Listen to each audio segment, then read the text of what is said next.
नमस्कार. श्री निसर्गदत्त महाराज दैनंदिन चिंतन भाग 253 आणि भाग 254. जे प्राप्त होणार आहे ते मुळात आपणच आहोत. जे प्राप्त होणार आहे ते मुळात आपणच आहोत. जगात अतिपूज्य अतिवंद्य काय आहे? तुम्हीच असल्याचे जाणपणच ना. ज्याच्यात दुसरे पण असे काही नाही. स्वतःच्या सत्तेने तुम्हाला काहीच करता येत नाही, अगदी मलमूत्र विसर्जन सुद्धा.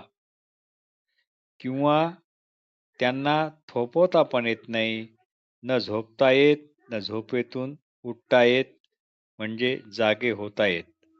मग मी करतो इतका अभिमान किंवा गर्व तो का म्हणून? जगात आपण आपल्या मनाप्रमाणे वागू शकतो हा आपला एक गोड गैरसमज आहे. बालपण आले गेले ते टिकले नाही. तरुणपण सदैव हवे वाटत होते, पण टाळक्यावरचे केस गेले, तोंडातील दात गेले, तिथे कवळी आली, दृष्टी गेली, अधू झाली, डोळ्यावर चष्मा आला, ऐकणे कमी झाले, कानात श्रवण यंत्र आले, गुडघेदुखी सुरू झाली, हाती काडी आली, हृदयाचा त्रास सुरू झाला, छातीत पेसमेकर बसले. मग एक दिवस कवळी, चष्मा, श्रवणयंत्र, काडी, पेसमेकर कचरा म्हणून कोपऱ्यात फेकून देण्यात आले. तुमचा स्वतःचा सहवास पण राहिला नाही. देह माझे रूप हे तुमचे म्हणणे काळाने खोटे ठरवले, म्हणून काळाच्या अगोदर आपण आपले आधीच तसे ठरवणे काय वाईट? देह हे माझे रूप हे देहाने तुमच्या समोरच तुम्हाला खोटे पाडले. आनंद हा विषय आहे, पण आत्मस्वरूप मात्र कशाचा विषय नाही, ते निर्विषय आहे. तुमच्या अगोदरच्या असणेपणावर तुमचा जसा जसा विश्वास बसेल तसे तुमचे व्यक्तिमन लाजून बाजूला होत जाईल. अगदी वाईट शिवी आपल्याला कुणी दिली तर ती शिवी तो माणूस कधीच आयुष्यभर विसरत नाही. तसेच हे सर्व लक्षात ठेवा, कोणत्याही देवतेला व्यक्तिरूप नाही. उदाहरणार्थ पाणी हा शब्द घ्या. शब्द आहे पाणी, पण पाण्याला व्यक्तिरूप आहे का? तुम्हाला तुमच्याच व्यक्तिमत्वाचा नमुना जर सापडत नाही, तर दुसऱ्याच्या व्यक्तिमत्वाचा नमुना तुम्हाला मिळणे हे अशक्य. श्री निसर्गदत्त महाराज क्रांतिकारक विधान करतात. श्री निसर्गदत्त महाराज एक क्रांतिकारक विधान करतात. वेद श्रुती अज्ञानी माणसाकरता आहेत, त्या ज्ञात्याकरता नाहीत. देहाच्या ओळखीची प्रथा मोडून टाका. आम्ही तुमच्या देहाबरोबर बोलत नाही. तुम्ही पण स्वतःला देह समजून आमचे हे म्हणणे ऐकू नका. देह आहे तो असू द्या, अगदी निकोप असू द्या, सुदृढ असू द्या. देह सोडणारे देहातच असतात. त्यात तुम्ही पण एक आहात. त्याचीच ओळख करून घ्या. स्वतःला देह न म्हणता देह मन यांना जाणणारे जे आहे ते आपण असे म्हणा. देह मनाला प्रकाशित करणारे आपण प्रकाशत्व आहोत हे मात्र सदैव लक्षात ठेवा. पण याच आत्मप्रकाशाला आपला प्रकाश म्हणा. या प्रकाशाला कलंक नाही. आमचे शब्द लिहून घेऊन त्यावर जर कोणी चिंतन मनन करत असेल, ते वापरात आणत असेल, ते चघळत असेल, तर तो निश्चित ब्रह्मच होईल, यात शंका नाही. बालपणापासून झालेल्या संस्काराशिवाय आपल्याला अजून वेगळे काही कळते काय? तुम्ही सध्या जे स्वतःला समजता त्याच्या बुडाशी तुम्ही ज्या वातावरणात राहता, जे तुम्ही अनुभवले, लक्षात ठेवले, संकल्प केले, हेतू, आशा, ईर्ष्या, भीती इत्यादीच आहे. या व्यतिरिक्त तुम्ही काही वेगळे असे नसता. या व्यतिरिक्त आपण काहीच नाही, हे कळणे ज्यामुळे शक्य होते, ते अगोदरपणाने असणारे म्हणून जे काही आहे तेच आपण आहोत. गुरुवाक्याला सोडून सत्याच्या शोधाला अनित्याचा आधार नको. बालपणापासून आजपर्यंत झालेल्या संस्कारापैकी काही संस्काराचा मजकूर स्वतःला मन म्हणून घेते, मी म्हणून घेते व आपले सातत्य टिकवण्याच्या प्रयत्नात असते.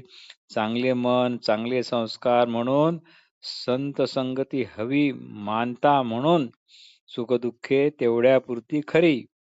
गुरुवाक्याच्या अर्थाप्रमाणे आपण आहोत हे मात्र विसरू नका. ही चितकळा आणि शांती दोघी एकच. भाग 254. महाराज म्हणत, लोक विचारतात, समजा आम्ही आमच्या स्वरूपाचा निश्चय केला तर आमचा फायदा काय? फायदा गिदा काहीच नाही. इथे कोणी दगड तागडे वजन मापे घेऊन थोडीच बसले आहात. आत्मस्वरूपाच्या प्राप्ती इतका दुसरा श्रेष्ठ असा फायदा जगाच्या पाठीवर कुठे आहे तरी काय? तुम्ही इथे माझ्यासमोर जे बसले आहात, तुम्हाला काय वाटते तुम्ही बसले आहेत की काय? अहो, ज्ञानच जणू देवरूप घेऊन इथे बसले आहे. यालाच आपले रूप मानायला कोणतीच तुम्हाला अडचण आहे सांगा बरे. याचा शोध घ्या. देहरूप जसे तुम्ही शंका कुशंका न घेता मानता, तसे हे ज्ञान देवरूप शंका कुशंका न घेता माना ना. काय अडचण आहे? आपल्या स्वरूपाचे ज्ञान आपल्याच बलबुत्यावर झाले की अजून पुढे विचारायला ते झाले की नाही हे तपासायला कुठे जाण्याची काहीही गरज नाही. उलट लोकच तुमच्याकडे येतील, सांगा आम्ही काय करू किंवा काय नका करू असे विचारायला. आपणच जर आपण म्हणून नसू तर देव, ईश्वर, चैतन्य, ब्रह्म वगैरे आहे की नाही हे कोण म्हणेल? आपणच आपण म्हणून जे अहोपणाने आहोत तेच मुळात आत्मज्ञान आहे. हे मनापासून कळले की उगाच माझ्याकडे येण्याची पण तुम्हाला मुळीच गरज नाही. असे म्हणतात की जगात तुम्हाला सर्व काही मिळते पण जन्मदाती आई मिळत नाही. तसे जगात तुम्हाला सर्व काही मिळेल पण आत्मज्ञान मिळणार नाही. आत्मज्ञान सांगणारा मिळणार नाही. कारण एकच, तुम्ही स्वतःच ते आहात, पण त्यावर तुमचा मुळीच विश्वास नाही. परंपरावाद्यांनी आणि रूढीग्रस्तांनी आपल्याला या बाबतीत बहुत सुकृताची जोडी इत्यादी इत्यादी म्हणून आपल्या धीराचे पार खच्चीकरण केलेले आहे. त्यामुळे आपल्या इतक्या जवळ आपलेच हक्काचे ते आहे याचा आपल्याला विसर पडला. श्री महाराज कधी कधी म्हणत, अहो, एखाद्याला आपल्याला स्वरूपज्ञान प्राप्त झाले आहे हे त्याचे त्यालाच कळत नाही. कारण जे मिळालेलेच आहे ते लक्षात पण लवकर येत नाही. इतकेच, पण त्याची वागणूक, त्याचे चालणे, त्याचे बोलणे इत्यादी पाहून इतर लोक मात्र त्याच्याकडे आकर्षित होतात. या बाबतीत त्याला कोणी विचारले तो तो एवढंच म्हणतो आणि चर्चा बंद करतो. असं का? मला तर काहीच माहित नाही बुवा. फारच प्रापंचिक अडचणी असतील, प्रकृती बरी नसेल, वेळच मिळत नसेल, तर अष्टोपर नामस्मरण किंवा सोहम अथवा हंस श्वासाच्या गतीसोबत करावा. पण पण याचाही हट्ट करू नये. शांत होण्याकरता अशांत होऊ नये. आपल्याला घाई आहे काय? घाई म्हणजे काहीही करून सर्वांच्या आधी पोहोचणे. पण हा पण तर एक लोभाचाच प्रकार आहे की नाही? असो, ज्ञान झाल्यावर अशा वासना शांत होतात. व्यवहार पण कार्यकुशलतेने करता येतो. पण त्याला व्यक्तिरूप नसल्यामुळे त्याचे बरे वाईट झाले तरी त्याला काही वाटत नाही. व्यक्तिरूप म्हणजे देहबुद्धी गेलेली आहे. जसा एखादा विषारी भुजंग गुप्तधन सोडून निघून जावा त्याप्रमाणे. महाराज म्हणत, तुम्ही काहीही करा जेव्हा जे व्हायचे तेव्हाच ते होते. वस्तुतः तुम्ही पूर्णच आहात. हजारो वर्षे साधू जिवंत राहून करतात काय? तर फक्त जाणीवेचे चॉकलेट दंतहीन तोंडात चघळत राहतात ना. तुम्ही स्वतःला काय समजता ते महत्वाचे आहे.